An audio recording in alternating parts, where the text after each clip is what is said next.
नमस्कार साथियों। तो हम कविता संध्या के बाद कविता पढ़ रहे थे सुमित्रा नंदन पंत की, जिसके 4 पैराग्राफ हमने पढ़ लिए थे। अब नेक्स्ट शुरू करते हैं। संध्या उसमें हमने पढ़ा था कि गायें और पक्षी घर की तरफ लौट रहे हैं, तो उसी में आगे है, लोटे खग गायें घर लौटी, लोटे कृषक शांत स्लथ डगधर, छिपे ग्रहों में म्लान चराचर, छाया भी हो गई अगोचर, लौटे पैंठ से व्यापारी भी, जाते घर उस पार नाव पर, ऊंटों घोड़ों के संग बैठे, खाली बोरों पर हुक्का भर। कवि बता रहा है कि संध्या के समय पक्षी और गायें अपने घरों की ओर लौट रहे हैं। किसान भी सारा दिन परिश्रम करके हारे थके कदमों से घर लौट रहे हैं। वो सभी अपने अपने घरों में घुसकर छिप गए हैं, थके हारे आए हैं और अंधकार हो ही गया है, तो उसके कारण अब तो उनकी छाया तक भी दिखाई नहीं देती है। गांव के बाजार से गांव के बाजार से जो वणिक है, व्यापारी है, वो भी अपने अपने घरों में लौट रहे हैं। कोई नाव में बैठकर, ऊंट घोड़ों के साथ खाली बोरों पर बैठकर कहीं हुक्का पिया जा रहा है। जाड़ों की सूनी द्वाभा में झूल रही निशी छाया गहरी, डूब रहे निष्प्रभ विषाद में खेत बाग ग्रह तरु तट लहरी, बिरहा गाते गाड़े वाले भूख भूख कर लड़ते कुकर, हुआ करते सियार देते विषण निशी बेला की स्वर।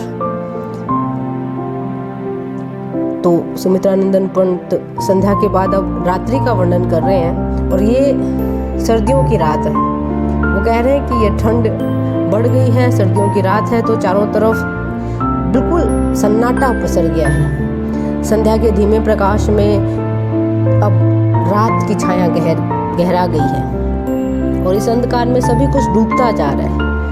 सबकी चमक जो है वो फीकी पड़ती जा रही है। इसका प्रभाव, इस अंधेरे का प्रभाव हर जगह, खेत में, घर में, पेड़ों पे, बाग बगीचे, नदी के किनारे, लहरों, सब पर पड़ रहा है, और सब कुछ अंधेरे में डूबता जा रहा है। कवि कहते हैं कि रात के इस वातावरण में गाड़ी वाहन जो है वो विरह के गीत गाते हुए चले जा रहे हैं। रास्ते में कुत्ते भी भौंक कर लड़ते हुए दिखाई देते हैं। रात की बेला में सियार अपनी आवाज़ निकालते हैं, वही चिर परिचित हुआ की आवाज़ निकाल रहे हैं। इनके स्वरों में दुखी रात को भी मानो आवाज़ मिल रही है। रात बहुत दुखी है, गहरी है, और उसको कुत्ते से, सियारों से आवाज़ मिल रही है। माली की मड़ई से उठ, नभ के नीचे नभ सी धूम आली, मंद पवन में तिरती नीली रेशम की सी हल्की जाली, बत्ती जला दुकानों में बैठे सब कस्बे के व्यापारी, मौन मंद आभा में हिम की ऊँग रही लंबी अंधियारी। तो पंत जी आगे कहते हैं कि शाम होते ही गांव के माली के कच्चे घर से आकाश के नीचे धुआं सा उठने लगता है। आकाश में घर से धुआं उठना मतलब चूल्हा जलाया जा रहा है, खाना पकाए जाने की तैयारी हो रही है, आग जलाई जा रही है, और ये धुएं की लकीर हवा में उड़ती हुई ऐसे तैरती है जैसे नीले रेशम की हल्की सी जाली हो। इतना सुंदर चित्रण उन्होंने किया है। इसी समय गांव या कस्बे के जो दुकानदार हैं वो अपनी दुकान पे रोशनी के लिए बत्ती जला लेते हैं, और ये बत्ती रोशनी बहुत कम देती है, रोशनी कम होती है। इसकी आभा ऐसी मंद पड़ी हुई है जैसे रात के अंधेरे में मानो हिम का प्रसार ऊँग रहा हो, अर्थात सर्दी के प्रभाव से जाड़े की अंधेरी रात लंबी मालूम पड़ती है। धुआं अधिक देती है टिन की ढबरी, जो बत्ती जलाई है वो प्रकाश कम और धुआं अधिक देती है टिन की ढबरी, कम करती उजियाला, मन के कट अवसाद श्रांति आंखों के आगे बुनती जाला, छोटी सी बस्ती के भीतर लेन देन के थोथे सपने, दीपक के मंडल में मिलकर मंडराते घिर सुख दुख अपने।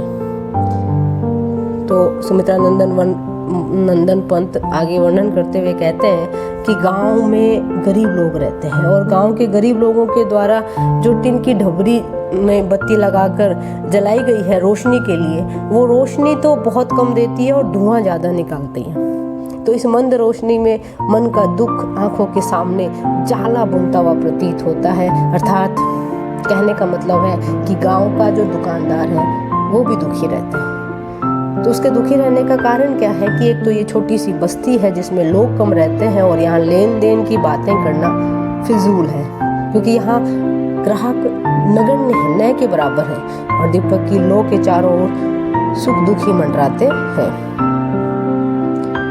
कंप कंप उठते लो के संग, कातर उर क्रंदन, मूक निराशा, क्षीण ज्योति ने चुपके जो गोपन मन को दे दी हो भाषा।